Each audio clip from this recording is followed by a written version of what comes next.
আসসালামু আলাইকুম সবাইকে। আমি শখের গল্প থেকে সাদিয়া বলছি। আজকে আমি বানিয়ে নিব কাঁচা টমেটো দিয়ে শুটকি ভুনা। এই শুটকি ভুনাটি শীতকালের সময় অনেক মজা লাগে। তো এই ভুনাটি বানানোর জন্য আমরা প্রথমে নিয়ে নিব কাঁচা টমেটো আর নিয়ে নিব আলু। আমি এখানে আলুটাকে দেখাইনি, তো আমরা টমেটো আর আলুকে ঠিক এইভাবে ভালো করে কেটে নিব। কেটে নেওয়া হয়ে গেলে আমরা একটি প্যানে অল্প পরিমাণের তেল দিয়ে দিব, তারপর দিয়ে দিব আলু, তারপর আমরা এটিকে হলুদ আর লবণ দিয়ে ভালো করে ভেজে নিব। আলুটি ভাজা হয়ে গেলে দিয়ে দিব কাঁচা টমেটো। কাঁচা টমেটোটি দিয়ে দেওয়ার পর দিয়ে দিব অল্প পরিমাণের হলুদ আর লবণ। তারপর আমরা এটিকে ভালো করে মিশিয়ে নিয়ে ভেজে নিব। আমাদের খেয়াল রাখতে হবে এটি যেন পুড়ে বা লেগে না যায়। আর এটিকে আমরা বেশি নাড়াচাড়া করব না, বেশি নাড়াচাড়া করলে কিন্তু এটি গলে যাবে। তো আমার এখানে ভালো করে ভাজা হয়ে গিয়েছে, এখন আমি এটিকে নামিয়ে নিব। তো নামিয়ে নেওয়ার পর আমরা অন্য একটি প্যানে অল্প পরিমাণে সরিষার তেল দিয়ে দিব, তারপর দিয়ে দিব পেঁয়াজ আর রসুন। এখন আমরা এটিকে ভালো করে ভেজে নিব। ভাজা হয়ে গেলে দিয়ে দিব শুটকি। আমি এখানে বাঁশপাতা শীতল শুটকিটা ব্যবহার করছি। আপনারা চাইলে যে কোনো শুটকি ব্যবহার করতে পারেন, কিন্তু এখানে বাঁশপাতা শীতলটা ব্যবহার করলে খেতে অনেকটাই মজা পাবেন। তো শুটকিটি গলে যাওয়ার পর কিন্তু আমরা শুটকির কাঁটাটি ভালো করে উঠিয়ে নিব।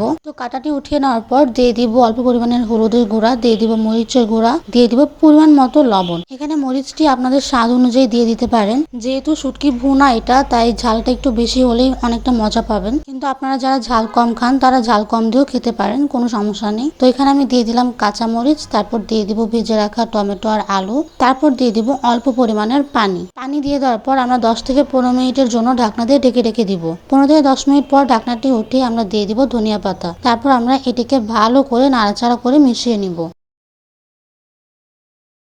তো ওই তো তৈরি হয়ে গিয়েছে কাঁচা টমেটো দিয়ে শুটকি ভুনা। এখন আমরা এটিকে একটি প্লেটে পরিবেশন করে নিব।